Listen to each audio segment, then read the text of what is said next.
table and talk a little football.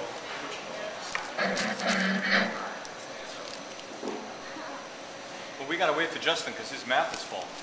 I can listen. What did you pick over there? What are you grabbing at?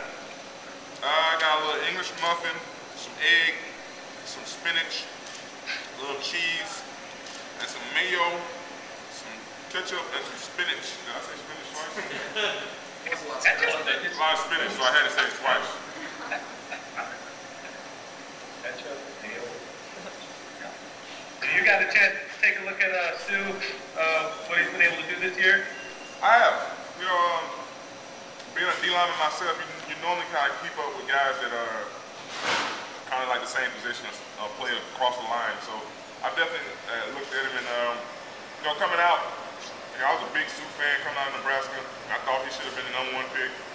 I'm sure y'all are glad that he wasn't, but I mean, he's just continued what he was doing in Nebraska and helping that defense become, you know, a very viable defense for Detroit.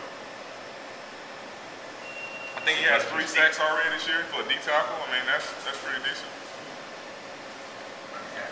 Hey Justin, speaking of sacks, you guys have a ton of them. What are you guys doing so well that's producing all those sacks? We're tackling the quarterback when he still has the ball in his hand.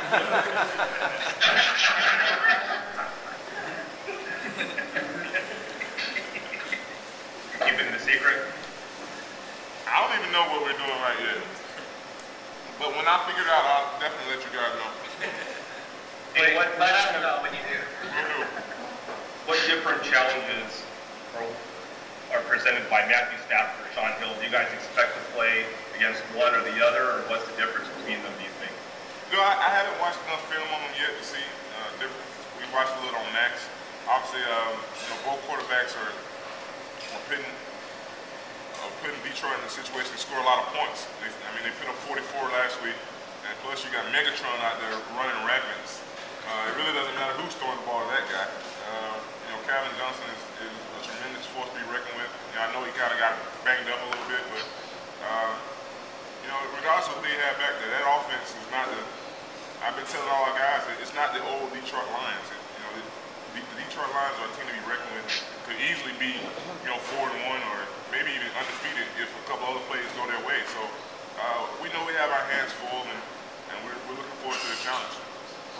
You know, you were mentioning about how you were telling the other players about Detroit not to take them lightly. Can you talk a little bit more about your leadership role on the team? You know what? My leadership role hasn't changed much from last year. I'm still the same old guy. I think guys are making a lot of fuss about it. So it's in the media and people pay more attention about it.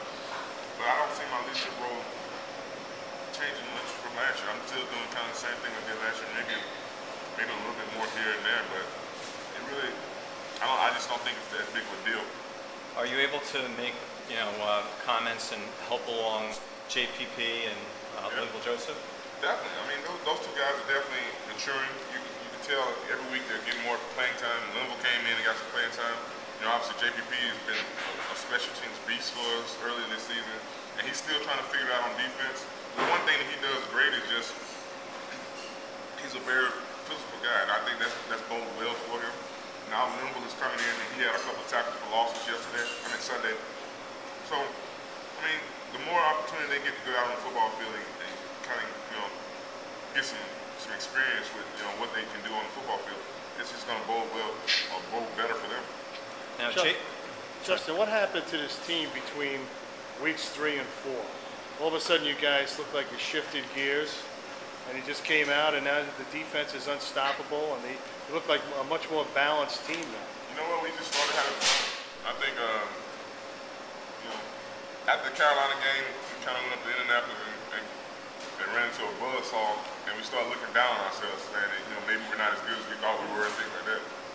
The best thing that could have happened to us was the fact that, you know, we just told ourselves, you know, regardless of what's going to happen, you know, coming into the Chicago game, regardless of what's going to happen, you know, we're just going to go out there and have fun. And before you know it, you know, we started getting some sacks. We started, you know, the attitude of the place changed. and it became contagious. So I think that's what we're doing right now. We're just, hanging it loose, not caring what people outside of that locker room say. No offense to the media, but we don't care what you guys write, and I think that's a good thing because it's helping us take more ownership in our team, more ownership in our defense, more ownership in our offense, more ownership in our special teams, and that's what the focus should be. It's about us. We don't really care what other people say. It's just about what we go out on the football field and do, and I think that's what the biggest difference is. Now, having fun, that doesn't sound like a standard Tom Coughlin message.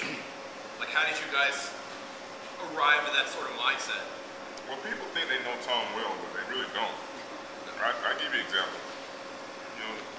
Sunday, I think Eli threw one of his touchdown passes to Hakeem Nicks, and I was running on the football field to kind of congratulate Eli and Hakeem and the whole offense. And running back in, Tom gave me like a behind the back low five, and I was like, I literally, it took me a while to actually figure out what he was doing because I was like, a low five behind his back. Didn't even look. It was just like.